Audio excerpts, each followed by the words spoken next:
All right, so in this video, I'm going to be going through the first quarter topics of ordering rational numbers, absolute value, and powers of 10. So this is going to be questions 12 through 19 that I review in the video. All right, so for scientific notation, we reviewed that you can use the exponents when ordering them from least to greatest because 10 to the negative 5 is 1/100,000th. So this decimal would move back 5 spaces and we'd get a very teeny tiny decimal. That's the smallest number. Then this next number would be multiplying by 100,000, while this next number is actually multiplying by 10 million. So we can see that the smallest to the middle to the largest, we can use the exponents to order them from least to greatest. Now some of you would be tempted to look at these numbers, and I want to remind you that we ignore those for right now. Only if there was a tie. So like if I had, let's say I added in here 1.9 times 10 to the 5th power. And let me make this an exponent real quick. All right, so now the first answer choice and this one would be tied. And then we would look at the 1.9 to compare it to this 2.3 and see that this one was smaller. But without having a tie in the exponents, you can ignore those green numbers. All right? Now for number 13, we're again ordering from least to greatest. So I'm going to focus first on the negatives. And we have a negative 0.5 and a negative 1.2. In the calculator, you can divide that. You've got 1 divided by 2. Boom, make it negative. And 6 divided by 5. Boom, make it negative. So which one would be further from 0? This one. That's why it's the least. Then we have the negative 0.5, and we've now taken care of the negatives.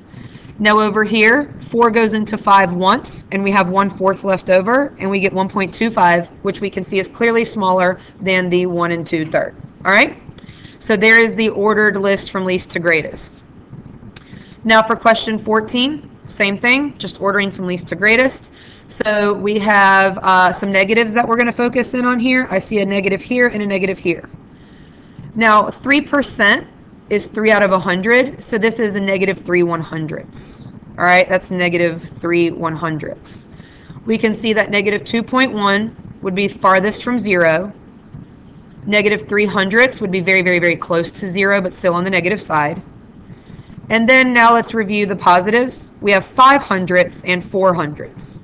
So I think it's clear to see that 400ths would be smaller than the next 500ths. All right, moving on now for absolute value. For question 15, I'm asking what's the absolute value of 4.8? So how far away is 4.8 from 0? 4.8 spaces. For number 16, which number below has the same absolute value as 6/5? So 6/5 is 6/5 spaces away from 0. That would be a 1 1/5, which is 1.2. So negative 6/5 has that same distance away from 0. B and C flip the fraction, which are reciprocals, so don't be tempted to fall for that.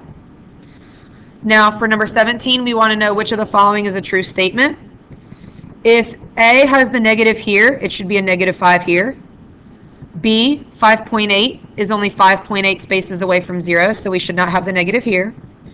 C, 11 is 11 spaces away from 0, so we should not have the negative here. For D, negative 3/5, which is a negative 0.6, would be 0.6 spaces away from 0. So that one's D. And for the powers of 10 question, we did have a review video for this for the Google Slides.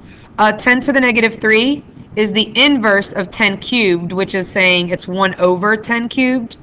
It might help some of you to see that I put this technically over 1. And then when I flip it, that makes this positive. So it's now 1/10 times 10 times 10, which is 1/1000th. And that's the sample. So then for the 10 to the negative 4, we want the inverse is 1/10 to the 4th, which is 1/10 times 10 times 10 times 10, which is 1/10,000th. And 1/10,000th as a fraction looks like this, and as a decimal looks like this. There are the 1, 2, 3, 4 zeros that we've talked about being the shortcut. A is out because it has negative values. 10 to the negative 4 is a positive 1/10,000th. The negative just means you're flipping it and making it the fraction, the inverse of the positive. So C is also out because of that negative, and D is out because of that negative. And now the last question to review in this video, we want to select all that are equal to the 10 to the negative 2. 10 to the negative 2 is the inverse of 10 squared, so it's 1 over 10 squared, which is 1 over 10 times 10, which is 1 over 100. And when we say 1/100th as a decimal, we get it there. And that concludes this video on the quarter 1 topics. Thank you.